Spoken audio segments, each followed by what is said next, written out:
Welcome everyone to Big Ideas Night presents Pride. I'm Will Lanier, founder and executive director of the Out Foundation, a U.S. nonprofit dedicated to removing the barriers that block LGBTQ+ access to health, wellness, and fitness, allowing our community to live healthier, more fulfilled lives, no matter their background or economic status. Before we get started, I'd love for you all to whip out your phones and shoot a quick text for me. So if you're ready, text the words PRIDE20, P-R-I-D-E 20, no spaces, to the number 44321. You'll get a link to find out more about our organization and to donate to our mission if you're able to. Tonight, we're going to be celebrating Pride by reflecting on what it means for our community today, what it meant for those in the LGBTQIA community who came before us, and what we can do today to ensure a bright future for our community. You'll hear from authors Arlan Hamilton, John deBary, R. Eric Thomas, Nico Tortorella, and Jesse Szewczyk. They'll be sharing their stories and some readings about what Pride means to them. So without any further delay, our first author, Arlan Hamilton, pronouns she, her. Arlan is the founder and managing partner of Backstage Capital, a venture capital firm dedicated to minimizing funding disparities in tech by investing in high potential founders who are people of color, women, and or part of the LGBTQ community. Backstage Capital has now invested more than $5 million into more than 100 startup companies led by underestimated founders.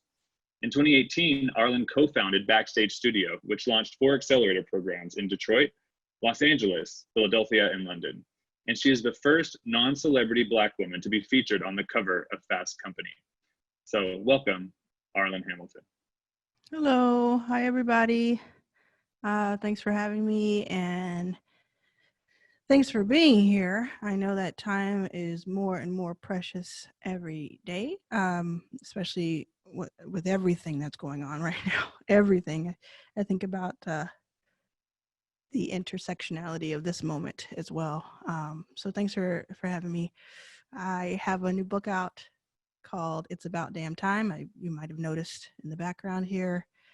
And I spend a lot of time, I spent the last almost decade working on getting more funding and resources into the hands of underrepresented founders of startup companies.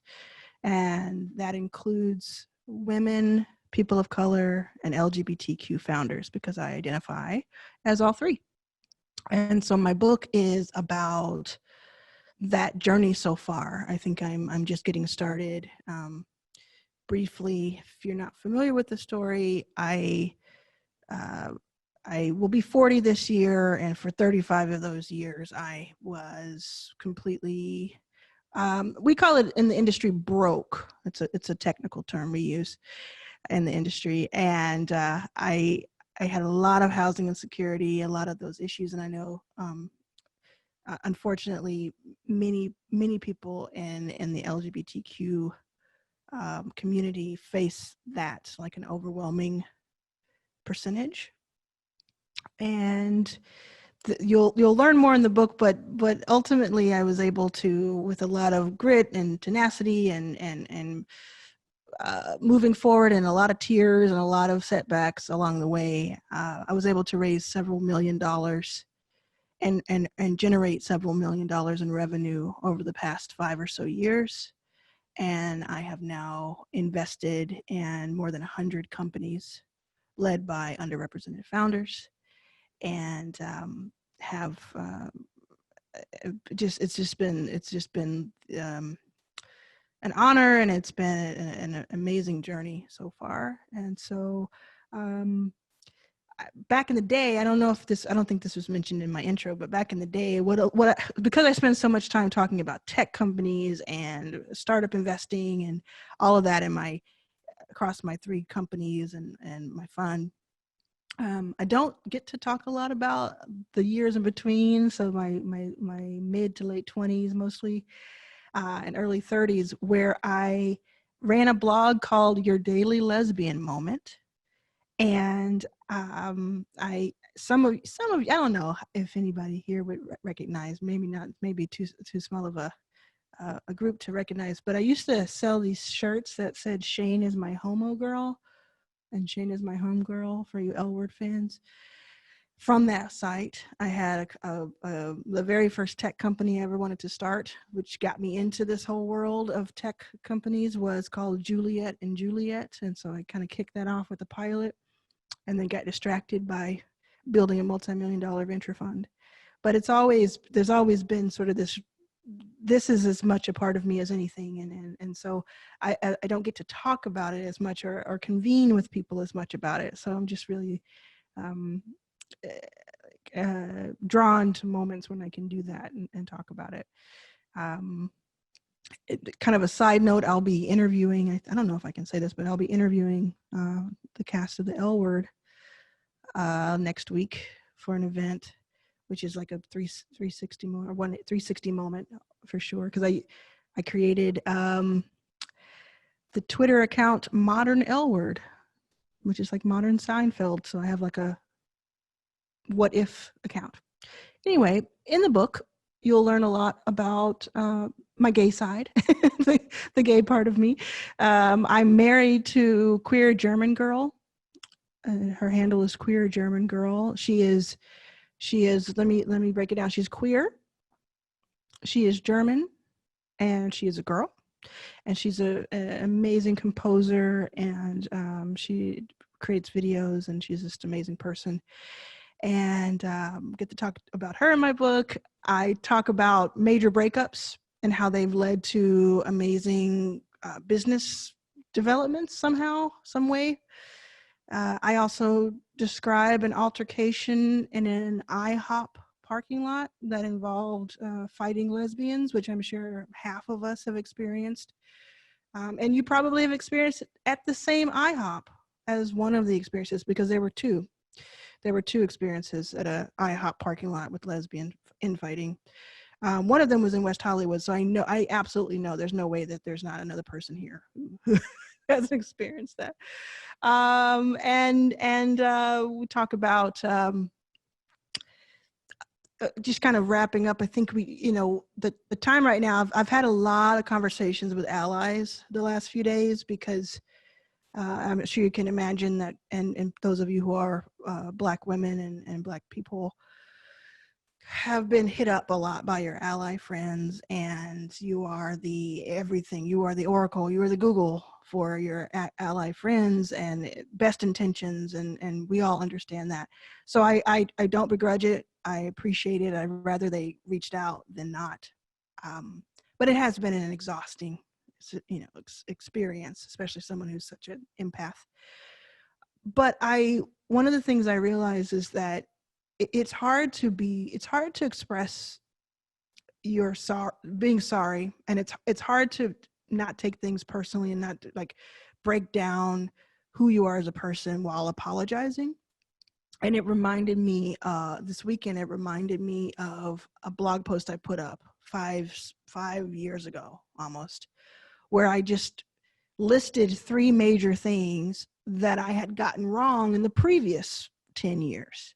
So, and reposting that this weekend was so difficult for me to do, but it was like really meta, but I felt it would be a good way of expressing how, owning up to being wrong in the past. It can be very difficult, but it can also be healing. And then on the other side of that, being forgiven is really powerful. And I've been accused of a lot of things in the last few days, and being an apologist for white people and this and that and the other. But I just feel like if we're not going to accept the apologies, or accept the changes, or accept the true change in a person, what are we really asking them to do then? What do we expect them to do? So I don't have an answer to it. It just posed the question. Think about that for a little bit. And I just want us to think about that, because maybe, and I may be, an idealist, but that's what I feel like is we have to ask some very difficult questions. We have to have some very high standards for those answers. There needs to be work on the side of allies and those who are not even allies yet. There has to be more work by them than by the oppressed. And we all understand that ourselves.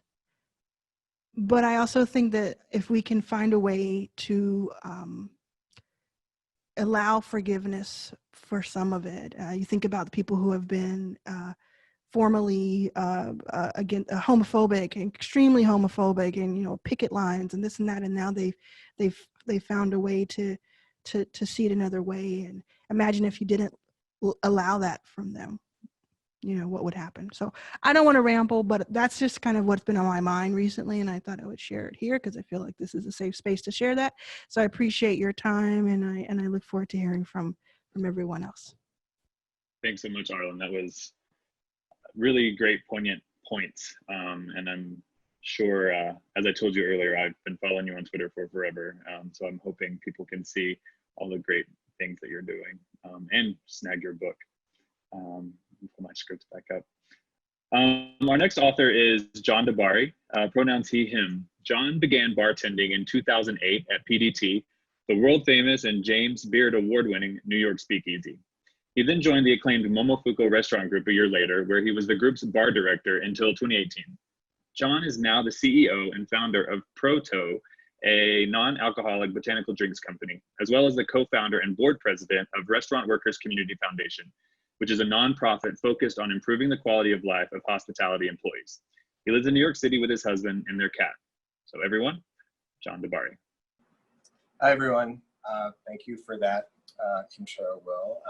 Saved me some breath here, and thank you for having me. And thanks everybody for joining us tonight. As Will mentioned, I started as a bartender in the craft cocktail scene in New York City in 2008, and back then it was a lot of straight dudes, let's say, and part of what was so fun for me about it was getting to just be kind of myself on display behind a bar. And when I wrote my cocktail book, Drink What You Want, which came out this month, I really wanted it to be a personal book that was telling the story of who I was, just as much as I was educating people on the right or wrong way to make a Manhattan or shake a drink.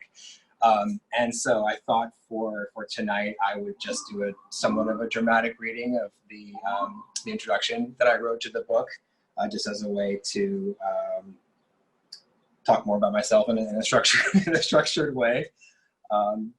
So here, it's the About Me section, and here goes. Enough about you. Let's start with me.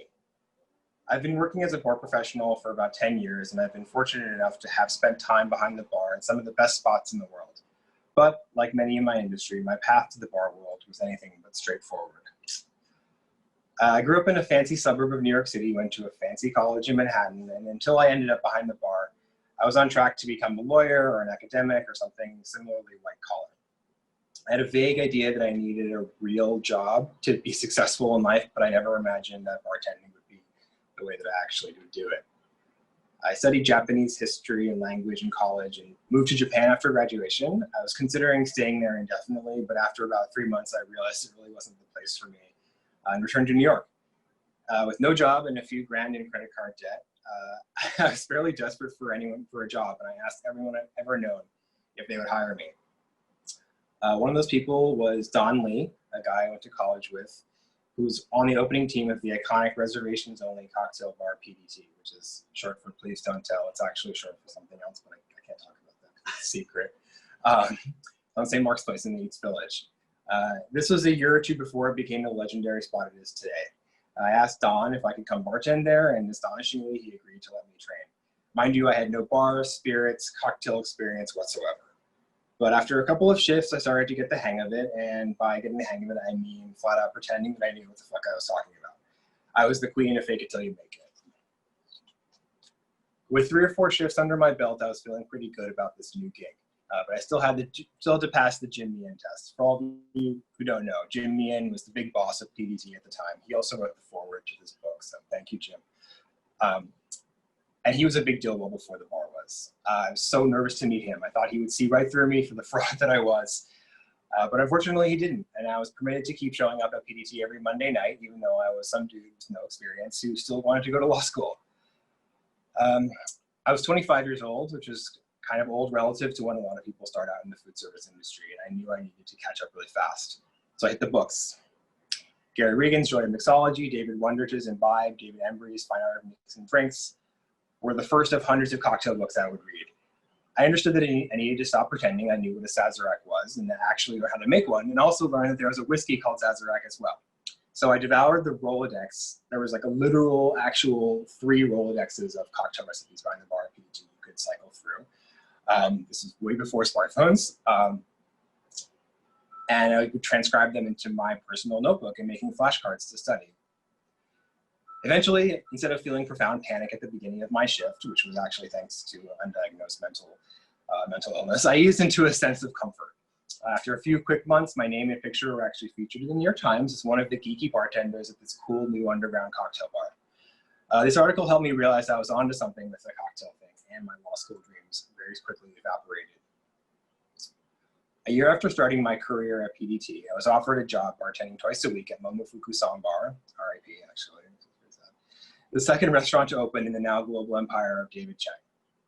In case you haven't watched TV or looked at the internet or a newspaper in the past 15 years, David Chang is the chef from Virginia who rose to culinary prominence with the opening of Momofuku Noodle Bar in 2007. Now the group has dozens of restaurants spanning the globe and has spawned magazines, cookbooks, sauces, podcasts, and more Netflix specials than I have an inclination to count or time to actually watch. Sorry. Apart from teaching me about wine, service, kitchen techniques, and how to disarm grumpy chefs, very important skill, honestly, my time there gave me a first opportunity to exercise creativity over an entire cocktail menu, not just individual drinks. After about 3 years behind the bar, I transitioned to becoming the company's first bar director, a position I held for 5 years. During that time, I helped open more than 10 restaurants and created dozens of cocktail menus and trained countless people how to bartend. And now I get to teach you how to make great drinks. So yeah, that's the intro to my book. If you want to read more, it's on sale now. Thank you so much for having me, and it's really great to be in this company tonight among lots of new friends. So thank you. Thank you so much, John. It's a great story. I have like a theme song in my head running from that 1-800 bartend school. I don't know if you've heard it, but it always gets stuck in my head when I'm at a bar. So I'm glad there's a book to take my mind off of that song that will inevitably get stuck in my head for the rest of the night. So our next author is R. Eric Thomas, pronouns he, him. Eric is a senior staff writer at L Online, where he has written the daily pop culture and politics humor column, Eric Reads the News, since 2016. His writing for the theater has been seen on stages around the world. He's got a lot of awards, so I'm going to make sure I hit every single one. He won the Barrymore Award and the dramatist Guilford Lanford Wilson Award, and was a finalist for the Steinberg American Theater Critics Association New Play Award. Accolades all around.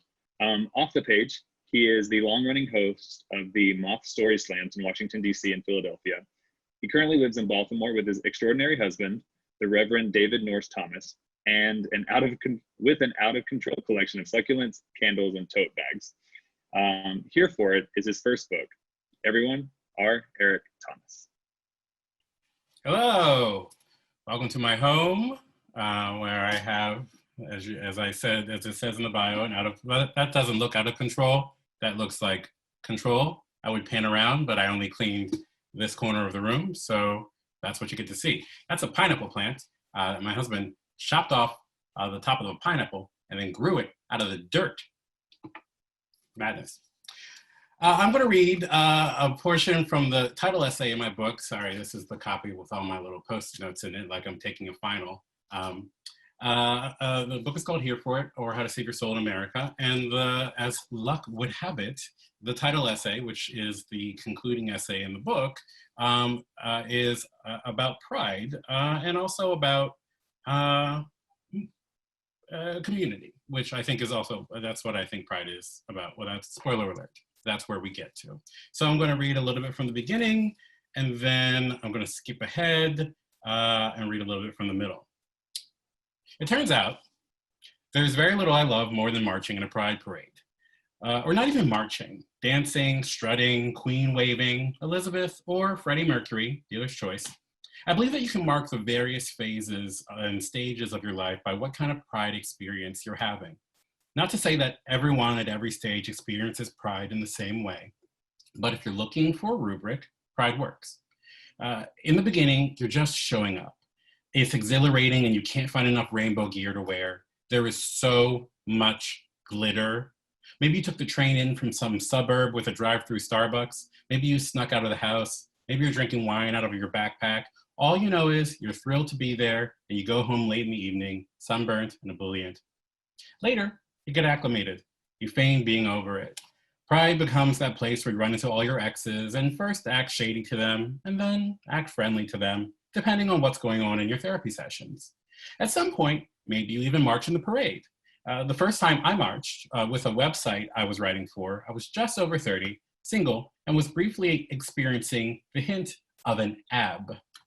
I wore a fedora for some reason, and at the last minute, I decided to take off my shirt because that's basically what you do at Pride. So that year, I didn't so much march as display abs, or one ab, to 13 blocks of Center City, Philadelphia. Maybe at some point you march with your workmates in matching t-shirts that advertise your very open and affirming corporate banking conglomerate. Sometimes I laugh at my own jokes. Oh man, I should buy this book. This is very good. At another point, maybe you're carrying a kid in a Bjorn in Pride and pushing a stroller in Pride and holding a sign that says free mom hugs in Pride. And eventually, if you're lucky, you become one of those queer elders riding a festively decorated trolley that has been chartered by a community center, waving from the window, marveling at how much has changed and how familiar it all seems. I love Pride. I love a party. I love a family reunion. I love getting flyers and magnets from local vendors. I love Pride too because it began as a riot. That's important to me. Every step, every shimmy, every wave is a gesture of triumph, but also defiance. The first time I went to Pride, I wasn't legally allowed to get married. I could be fired from my job because of my sexual orientation. My future husband couldn't be ordained in church. And yet, we were living in markedly better times than we lived before. There was so much to dance about. I'm gonna skip ahead a little bit to a scene. Spoiler alert, the future husband that I mentioned, I've been married him. So I'm gonna read a little bit from that portion. Sorry to spoil it for everyone. If you're like, what happens to these two people who were mentioned in his bio as betrothed? Marriage is a gift from God. David's hometown pastor, Ken, said to open our wedding ceremony at Broad Street Ministry. They were words David had written, borrowed from a Unitarian ceremony. The pastor continued, "No union is more profound than marriage, for it embodies the highest ideals of love, fidelity, devotion, sacrifice, and family." This time borrowing words from Justice Anthony Kennedy's opinion in the Obergefell v. Hodges case, the one that made same-sex marriage equality the law of the land. I realize now that I didn't really know what those words meant then. I didn't understand their gravity, their importance, their scope. Everything I did or said that day was a leap of faith. But when you're in church, all you need is faith, isn't it? I left the ceremony up to David. Just make sure we get married, I'd said. I busied myself with planning the reception, which included a cabaret featuring a live band. We'd hired a couple of musicians and singers, including one woman, Ashley Rice, who sounds just like Whitney Houston. I was only going to get sorry, there's a helicopter. Special guest appearance by the present. I was only going to get married once, and Whitney was going to get me there one way or another. I asked Ashley to perform a medley of 3 Whitney Houston songs that David and I both liked.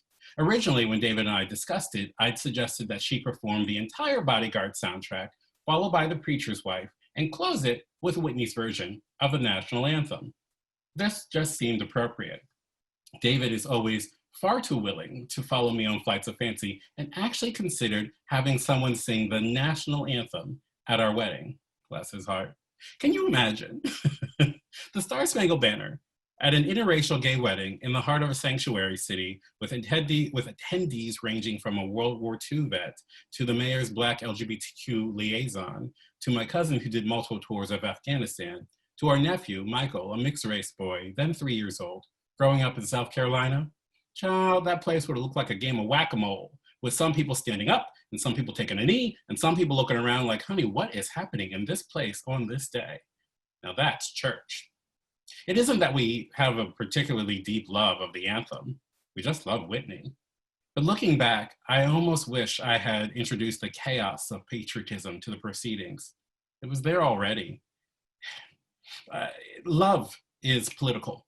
Church is political. Our friends and family, queer folks, trans folks, straight folks, white folks, Black folks, Latinx folks, Asian folks, baby boomers, Gen Xers, millennials, Democrats, socialists, and at least a couple libertarians, Christians, Jews, Buddhists, Muslims, agnostics, questioners, and atheists, all political. This act, daring to say that we believe in each other, is political. Daring to say that we believe in something, anything, is political. Daring to believe that we'll exist in the future in America is political. At one point in the ceremony, as is common in the Presbyterian tradition, Ken asked the congregation to stand as he read vows that our community was making to us. Do you pledge to support, do all of you, I don't know what he said, do all of you pledge your support and encouragement to the covenant commitment that David and Eric are making together? If so, please say, we do. We do, they all replied as one. Michael's tiny voice followed a second later. We do, he cried. And if ever there was a time to play the national anthem, it's then. It's in this place where something new is being built, where people are united in one goal with one voice, where the future is hard to make out, but yes, it's there. We're there, better and more complicated. That's the only country that I can survive in.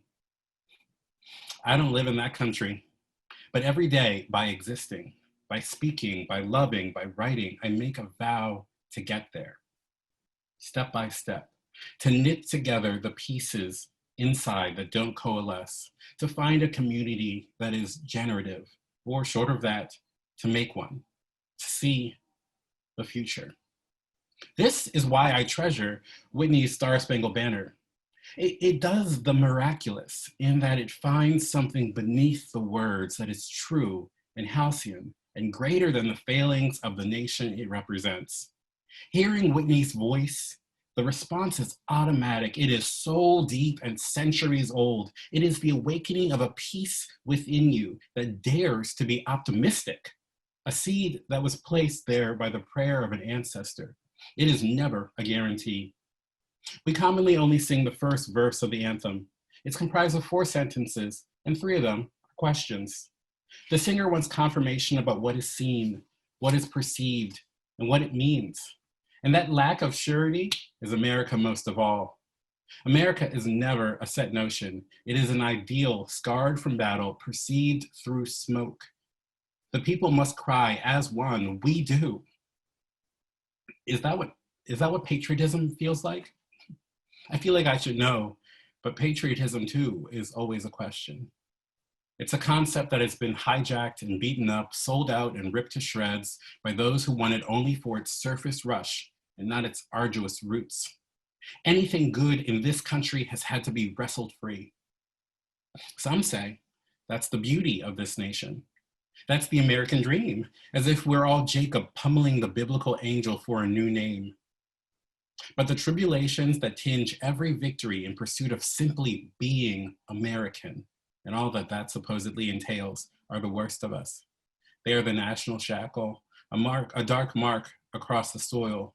And so it is a shock when the crisp, bright, free voice of a Black woman elevates our national anthem from the dirge-like bottom of rote recitation to something otherworldly, something spiritual, something that dares to hope.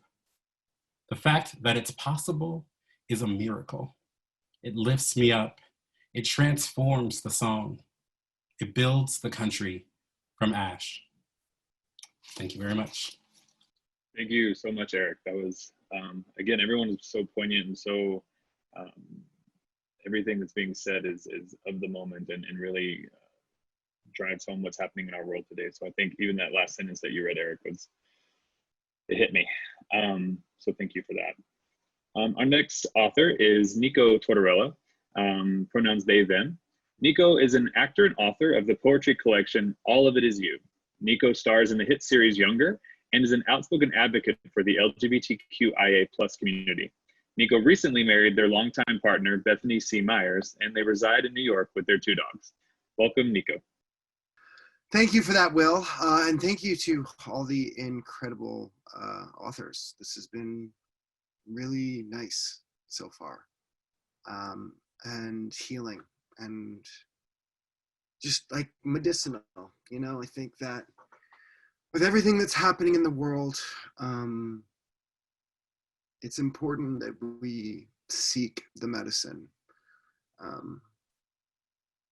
Yeah, in so many ways, my book, this is my second book that came out, Space Between, explorations of love, sex, and fluidity, really celebrates just that, seeking the medicine.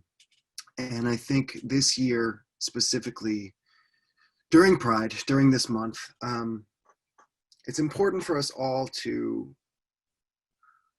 unpack our histories, as individuals, as communities, as families, as physical beings, right? As a country, as a planet, and as spiritual beings. So I'm going to read a section of the afterword. This book really, in so many ways, is my story, and how I got to where I am, and really what it means moving forward. I had a podcast for a long time called The Love Bomb, in which, like, I very publicly started my own education in and of the LGBTQ+ community, and I learned so much about the human condition on that show, and who I was and where I fit in. And in so many ways, this book is my love bomb episode in written form. So without further ado, I'm not going to read it entirely. I'm going to read a couple different sections. And yeah. There are so many ways in which I was raised to not see all the injustice going on around me, to accept all the benefits and privileges of being born in America in 1988 as a white male individual, as if I had earned them somehow, all on my own. But I was born on ground that depends on the oppression and domination of most of the people on this planet. I spent most of my life just not knowing this. And coming to realize that we've been unable to see and feel things that are apparent to others is painful. But that's part of what I meant by sitting in the burning core of our histories.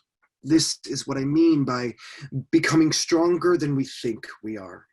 The strength to set aside our egos so that we can change ourselves and change the world. The strength to relate to people, to see and to feel, to step into our lives and reclaim the humanity that we've been forced to exchange for material and cultural privilege without our consent. And through the process of writing, I've come to new realizations about myself, and this process will continue. I might later look back on things that I've said and clearly see how my privilege has obscured my vision. That's okay. What matters isn't that we get things wrong or that we don't see every angle. That's just part of being a person. What matters is how we respond to it and allow ourselves to be changed by it. How humble we can be to accept our mistakes and move forward, embracing that new knowledge with gratitude. It's all part of learning how to be a human in a system that has made us all less than human, no matter where we're standing. Right now it's 2019, and a reality star real estate mogul is president of the United States. Now, while some folks are still asking how this could have happened, it makes perfect sense to me. It's the logical conclusion when a moral order places capital, not truth or justice or people, at its center. The Trump administration has made overt again the white supremacy on which this country was founded. And if you scratch the surface of history just a little, it's easy to see that what we understand as race was invented as a moral justification for the economic model of slavery, the genocide of indigenous people, and the theft of an entire continent. This is the history that made the present. We are all born into a vast interconnected network of material and spiritual traumas. These are different, obviously, for each of us, depending on how and where we were born. And I think it's necessary to see how these differences are part of the same historical process that has led us to where we are now. A country of massive economic disparity, environmental devastation, mass incarceration, and the state-sanctioned murder and oppression of Black people, other people of color, immigrants, queer and trans people, women, and poor people. The optimist in me refuses to believe that we can't overcome our past and change the future. The world is as beautiful as it is worrisome these days. But we still have miracles and lessons and freedoms and the ability to help those in need. We have hope and grace, and we have love. We have one another and we have ourselves. As long as we love ourselves, we have the ability to heal, to transform, to affect change, to be change and be changed. Through my process of embracing my queerness and gender identity, of getting sober from alcohol and healing the wounds that came both from my family and society, I've come to realize more and more how important finding one's spirituality is. This society has attempted to even take this away from us, commodify our relationship to that which is larger than us and sell it back to us. But communing with the spirits is a way to tap into history, to feel how both ourselves and the times we live in now are products of everything that has come before us. The spirits know that something is deeply wrong here, that the world we are living in currently is the wrong one. And for white people in particular, it's especially important to come to understand this, to change ourselves so that we can effectively work with others to move the tide of history in a different direction, away from a story in which white people are at the center, where capital matters more than the planet. The Ghost Dance, the collective spiritual movement and last stand of American Indians before the United States government wiped out organized indigenous resistance in the 1880s, prophesied the devastation that we are now seeing come to pass. In order to make our own prophecies, to envision and work towards a different future, we have to listen to our spirits and use what we see and hear to come together to fight for a new world for all of us. And for now, I'm doing what I can in this fight as a purveyor of pop culture. If my life journey had gone differently, say if I had chosen to be a painter, a lot fewer people would be listening to me right now. I wanted to be famous for so long, and I wanted to make money. And then my life got all fucked up, and I allowed money to stand in the place of my heart. My moral center moved far away from me, and I hurt myself and everyone around me. It was only when I placed truth and humanity rather than fame and capital back at the core of my beliefs and actions that I was able to essentially heal. My newfound spiritual and political consciousness has demanded that I rethink this idea of fame and what it means to us. Over the years, my addiction to celebrity unlocked all these parts of myself that manifested as pain and dependency. Look, the more famous people get, the more they lose sight of what really matters. Hollywood is an industry run on capital, not truth, justice, or even people. There's a reason Hollywood is spelled with 2 L's. There is nothing holy about it, which is precisely why only a select few make it, and even fewer have a real longevity. In the modern world of social media, our entire life experiences are commodified by likes and comments, but my happiness, my wholeness no longer depends on accolade or recognition to validate my experience. My life is constantly shifting, and now that I have more of a sense of what really matters, I am able to see more clearly. I'm in a perpetual state of fluid motion, astral traveling to every corner of the universe and enjoying the ride in the vast space between. I know wholeheartedly that there is more good than evil in the world.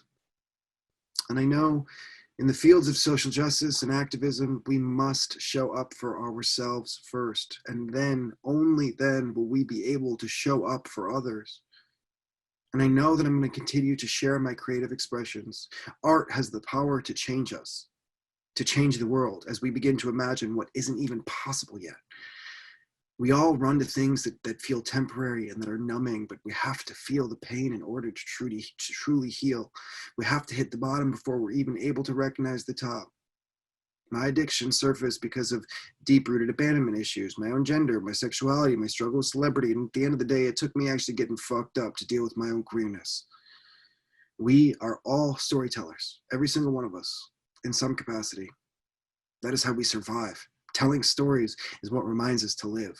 And as storytellers, we should make our stories passionate and impactful, make them vulnerable, make them colorful, make them count, make them about love, with love, for love.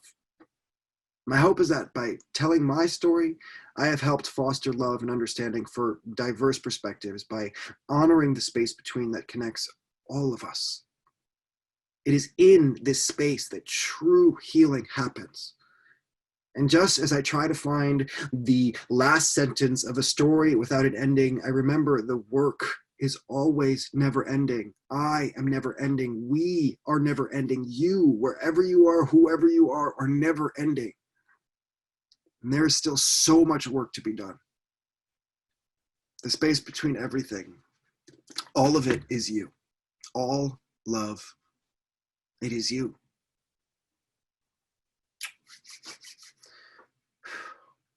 Thanks for having me, y'all. Thank you so much, Nico. I just realized that in my intro, I forgot to mention this next author, who should need no introduction, but I'm going to do my damnedest at this introduction because it is amazing when I read it. So Alicia, I'm going to apologize to you for not mentioning you in the first part of the intro, but I'm going to read this like it's my job now. So our next author is Alicia Garza, pronouns she, her. Alicia is an innovator, strategist, organizer, and cheeseburger enthusiast. She is the principal at the Black Futures Lab, co-creator of #Black Lives Matter and the Black Lives Matter Global Network, strategy and partnerships director at the National Domestic Works Association, co-founder at Supermajority, host of the Lady Don't Take No podcast, and author of the forthcoming book, The Purpose of Power, How We Come Together When We Follow Power, out in October of this year. I don't know when she sleeps, but I'm so happy that she's here with us. Welcome, Alicia Garza. Thank you so much for having me. And it's great to be here with you all. This is very special for me because it's the first time that I have read from my upcoming book, which has taken so long, so long to write. And it really is like my baby. So thank you for joining with me in the first time I get to read from this book. I want to say just, in context that this chapter, this piece of this chapter that I'm going to read, I think is really useful for this moment. And the name of the chapter is called The Power of Identity Politics. One evening, I arrived at my local airport after a very long flight from Washington, D.C. There were delays due to wildfires burning across California, making the air smoky and toxic and thick. I wanted and needed a nightcap after more than 7 hours on a plane, on a flight that should have taken no more than 5. On my way home, I stopped at my favorite bar. I usually go to this bar because it's a place where I can be anonymous. I don't have to engage with anyone really, unless I want to. And luckily, the regular patrons know that practice well. I thought that on this particular night, it would be relatively empty, a solace I was seeking. It was, after all, a Monday after 9 p.m., and most people would be home, I assumed. Yet when I arrived, a crew of perhaps 5 or 6 people was there, somewhat intoxicated, and all of them were white. I bought my drink and went outside to the front patio of the bar for a smoke. As I looked for a seat to rest my weary body, I moved next to a woman I'd seen there before, young, white, hipsterish. I'd witnessed her in all of her blonde glory, getting too drunk and somewhat aggressively talking to people about her thoughts and opinions. I found her thoughts and opinions a bit obnoxious, so I tended to leave her alone when I encountered her, as I did on this particular evening. And yet, even in a crowded bar, where it is difficult to hear yourself think, you can't help but sometimes hear the conversations of others. I listened to one that went something like this. Blonde. Oh, my favorite actor was in that movie. He's Egyptian.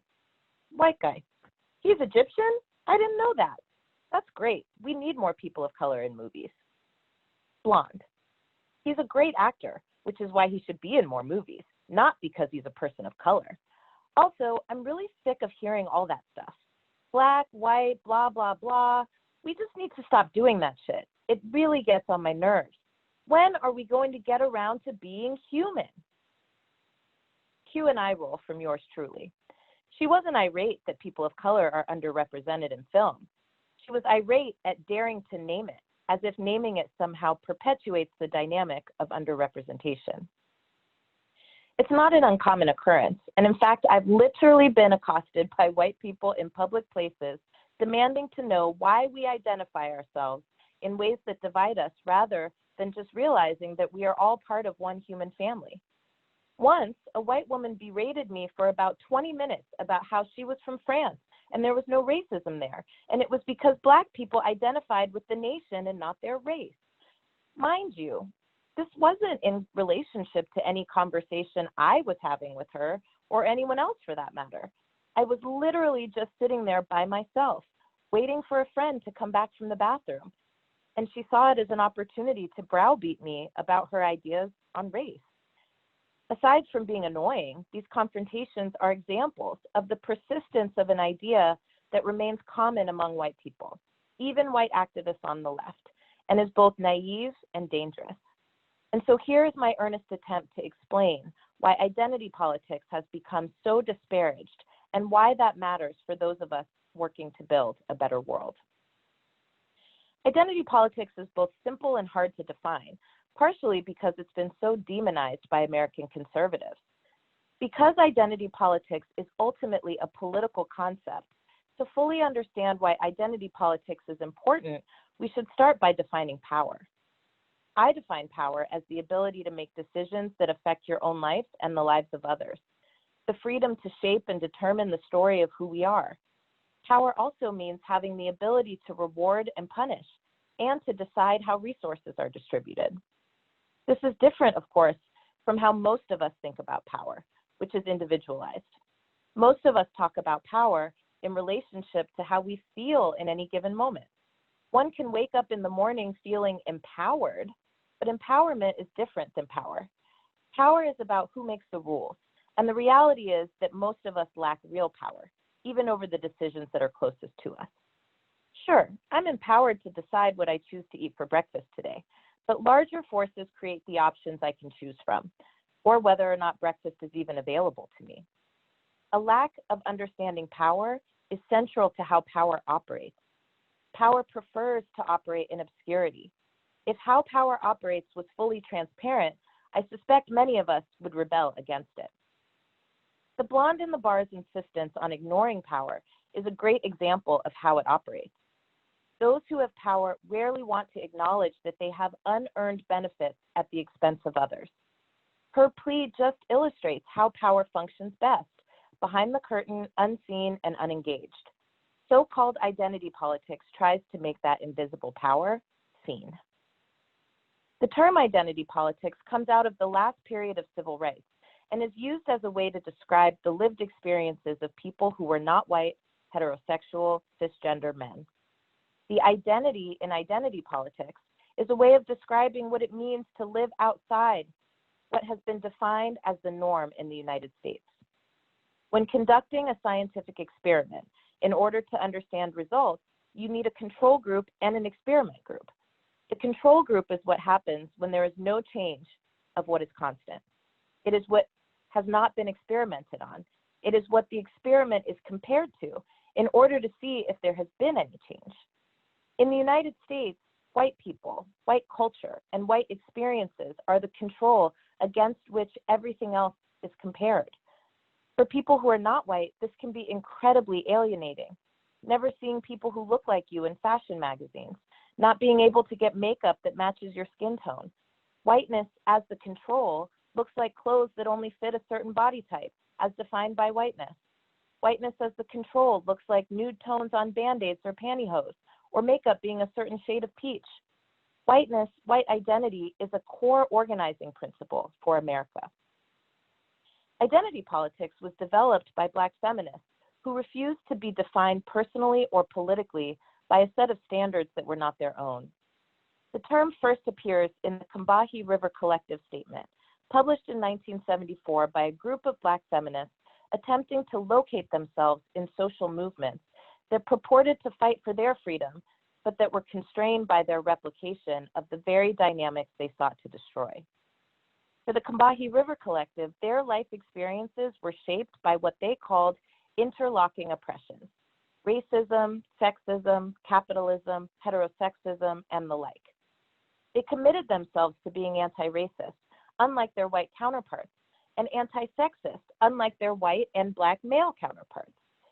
The experiences they had in the women's movement led them to conclude that the movement was primarily designed for the freedom of white women and not for the freedom of all women.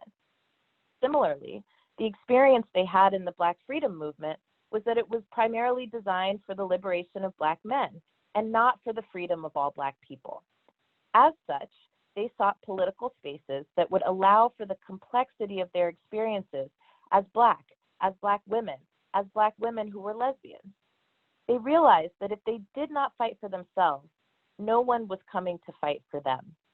They coined the term identity politics to mean that they would form a politic based on their own experiences and the desire for their own liberation, as opposed to a politic that focused on the liberation of someone else. This focusing, they said, on our own oppression is embodied in the concept of identity politics.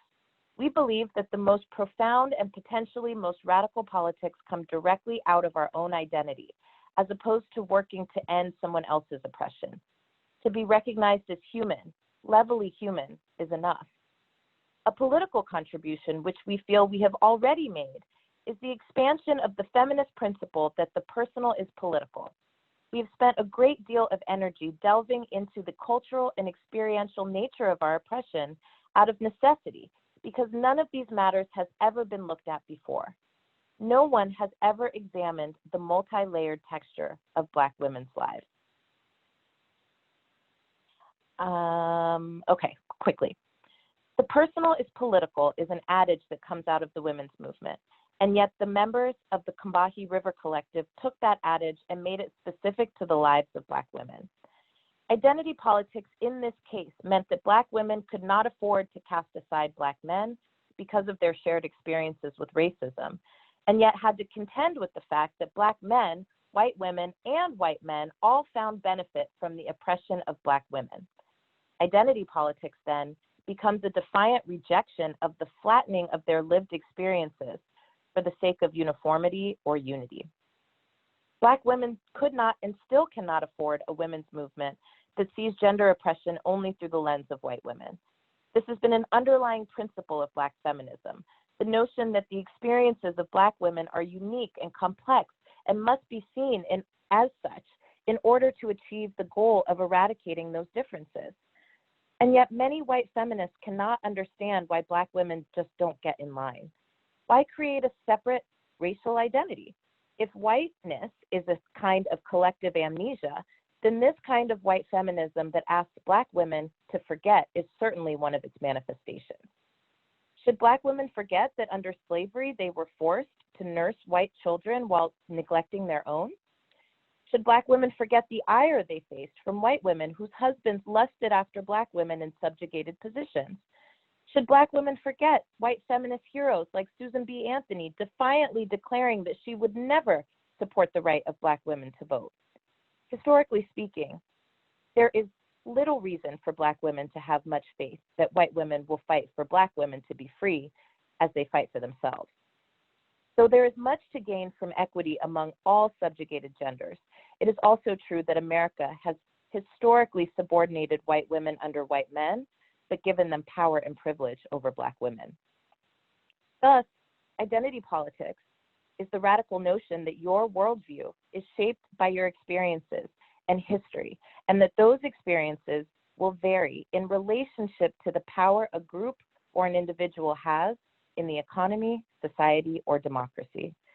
And given that America is powered by the politics of white identity, whiteness itself is the first and essential enactment of identity politics. America is built on white identity politics.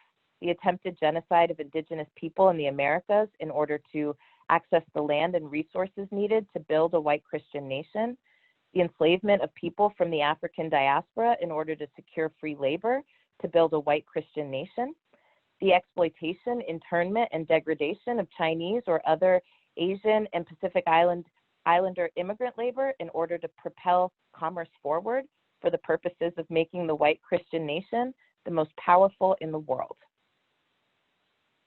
Why does this matter? Let's go back to the story of the blonde in the bar.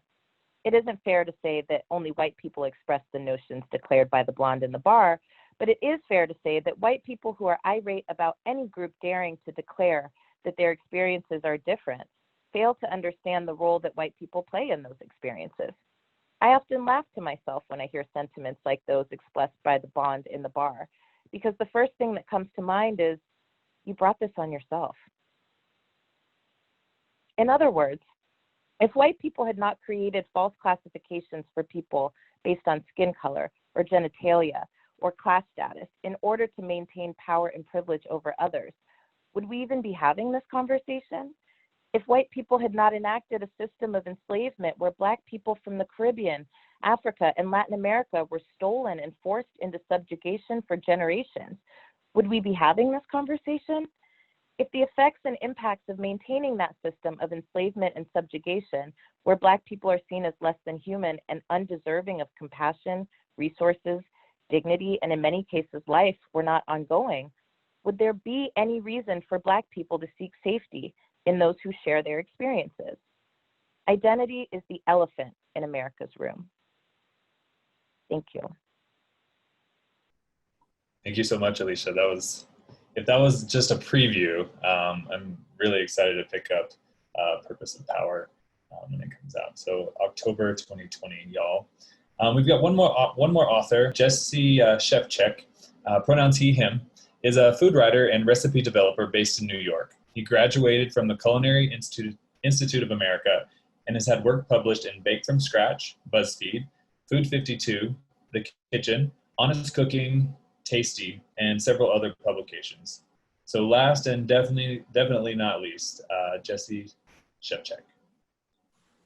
Hello, everyone.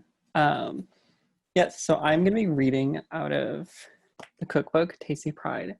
And the whole concept of the book is that we are using the publishing platform, we're using the Tasty platform to amplify this amazing work that the queer food community does. Oftentimes behind the scenes, we're working in kitchens. So in that spirit, I am reading 3 head notes. And tomorrow, for everyone who signed up, we are going to send out all their information, their social handles, their websites, so you can order their products, you can support them, because that's what this is all about. So the first one is by an incredible entrepreneur named Sana Jeffrey Qadri, and she owns Diaspora, which is a queer woman of color-led business that aims to put money, equity, and power into the hands of small organic spice farmers that are kind of leading the way in sustainability, and she's just incredible. So I'll read from that. My coming out coincided with having to learn how to feed myself when I reached my early 20s, so food will always feel like a bit of a triumph to me. In learning how to cook, I learned how to survive, and food became my life's biggest passion. By leaving Mumbai, a place that once rejected me, and eventually coming back and making peace with the place, I found myself, my queer identity, and my life's purpose, which enabled me to come home in more ways than one. Now I live between Mumbai and Oakland, the latter where I have a home with my partner, Rosie. She is my self-proclaimed carby Barbie, dancing in the kitchen, absolute blessing of a girlfriend who has taught me to love carbs again, to eat well, and to know that my body is at its best when it's nourished. I could not love her more for it. Our kitchen is a combination of Indian, California, Japanese, and Northern Italian influences, and everyone is always well-fed and truly full, which in itself is a joy I didn't grow up thinking I deserved. This brothy, fully loaded rice recipe is simple, but it's my ideal dinner at home, a tasty bowl of grains with my babe, the queer life I never knew was possible, and yet here we are. Again, this is Sana, and you should definitely check out her spice company, Diaspora. It's just incredible. It is the best spices I've ever had. So this next one is by another entrepreneur. His name is Andre Springer. We're going to share out the information tomorrow. He owns Shaquanda Hot Sauce. He's also Shaquanda. He's an incredible drag performer. And he makes Barbadian-inspired hot sauce, and their company is located in Harlem. So I'm going to read from that. Andre contributed this incredible dip recipe. I like to relate onions back to my drag. If they were makeup, caramelized onions would be my foundation, dehydrated varieties would add a touch of highlight, and raw ones would be my lashes. A good drag performance needs layers, just like onions add layers and complexity to a recipe. Some drag performances need a venue, while others simply need a good dip to keep the party going. Dips are great for crowds. They please everyone. This dip, made with a generous amount of onions, is inspired by the love of the allium and the many layers that go into a good performance. It's savory, rich, and the perfect thing to serve at a party. It takes humble ingredients and transforms them into something worthy of a celebration. So again, Shaquanda's hot sauce is just incredible. And what Shaquanda is doing just with hot sauce, and Shaquanda puts her face on the bottle, and simply having that in grocery stores is just this triumph using food in a way that's increasing representation on grocery store shelves. So just incredible work. Check it out, Shaquanda's hot sauce. We'll link you the information. The last head note, I'll keep it short, is by a food writer named Elazar Sontag. Elazar is a cookbook author. We're going to send out the link to buy that cookbook too, and just super talented, Brooklyn-based. He contributed a popcorn mix. I only went to the queer youth group for the snacks. At least that's what I told my friends in middle school. But in truth, the center was the only place I felt truly happy and at ease. I wanted so badly to be there, but I wasn't ready for the outside world to know me in the way everyone in that building did. And the room was always stacked high with snacks, bags of chocolate-covered almonds, cheesy snacks, popcorn, and anything else we'd requested. As my friends in the group went around the room sharing updates from their week, I'd pull myself from the cushy corner of the couch I claimed and fill a plastic cup to the brim. Even in that room, surrounded by all the love, I wasn't ready to come out or share my story. I'd pass when it was my turn to talk, throwing back handfuls of popcorn. 10 years later, surrounded by an enormously loving community, my life couldn't be any gayer. But when things get tough or stressful, I think back to those youth group meetings and the calm that settled over me as I sat on that couch eating snacks. I don't quite have the sweet tooth I used to, and I'm not as big on cheesy crackers either. So I build my own snack mix. I pop the corn kernels in coconut oil, toast the almonds, and toss the silverware mixture with sesame seeds, nutritional yeast, and spices. So again, that's Elazar Sontag. Totally check out his work. And I'll keep it short, but as the last speaker, I will say that this Pride Month is especially important.